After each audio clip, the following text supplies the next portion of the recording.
Welcome to the Toffee Blues, your source for all things Everton, and welcome to tonight's EFC 24/7 report. I'm going to bring you up to speed with all the latest transfer news and whatnot. Today, our headliner sees us back in for a player where we were supposedly desperate to sign him last summer, because according to French outlet Téléfoot, Abdoulaye Doucouré has apparently agreed a 4-year contract with Everton and is prioritising Everton as his preferred destination. Yet, interestingly, they say we haven't had a bid accepted by Watford yet for him. The same article says Watford have already rejected an opening offer from Everton, but they seem adamant that a deal is in the pipeline for Doucouré. But again, you can't really say much. And according to the Standard at the same time today, Watford have said that their asking price is at least 25 million, and they also report that they've rejected a bid from Everton. In the current market, it's very much up for debate whether Doucouré is worth the 25 million, but let's be honest, it's a damn sight better than certainly more realistic than the 50 or so million that they wanted last summer. It's an interesting one, and it would obviously help our very understrength midfield, and we do need midfielders. But would Doucouré be your man? And if so, how much would you be willing to pay? How much should we pay for Doucouré if we are in for him? Definitely let us know your opinions and drop us a comment for that. Now for another player from a relegated club from this season. The Daily Mirror suggested today that Everton are competing with Newcastle and Benfica for Bournemouth striker Josh King.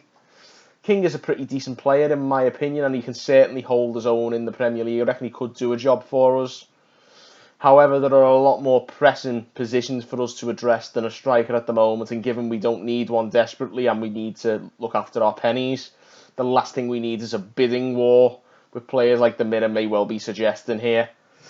Nonetheless, we did give you guys the chance to vote on this one, and in the poll on Twitter, more of you guys said yes to Josh King than no, with 55% saying you would bring him in. And that's not surprising, really, considering he could do a job here, I think, and he always seems to have a blinder when he plays against us anyway, so, we'd be helping ourselves out one way or another, but even still, I don't think this one is a goer. From King the player to King the reporter, Dominic King today says that Everton are pursuing Atletico Madrid right back Santiago Arias. Yeah, of course, he's another name who's been linked with us in the past, and King says that right back is a position that Carlo Ancelotti sees as important to strengthen this summer, and that Everton and Atleti are in the middle of a negotiation for a price for the Colombian player. It's not ideal that Arias is 28, but even then I do think he'd be a massive upgrade on our current right back options. So again, if we get the right price for him, I wouldn't complain at all. And of course, we'll finish up with our final transfer rumour. We've had Doucouré, so of course it's time for the other big supposed failed pursuit of last summer. Football Insider report that Everton are willing to join the race to sign Wilfried Zaha this summer, but will not match their supposed 70 million bid from last year.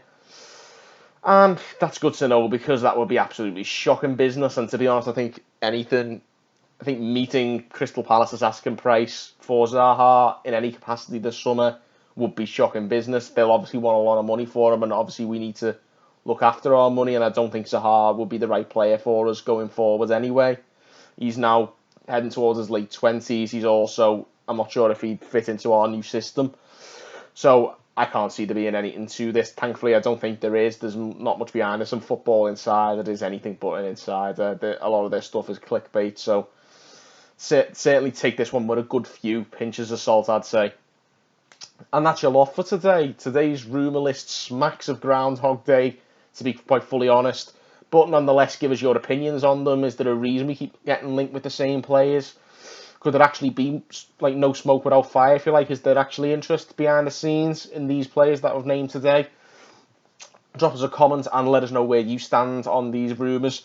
Like this video as well, and subscribe to the Toffee Blues for more content, and ring the bell, of course, for them notifications.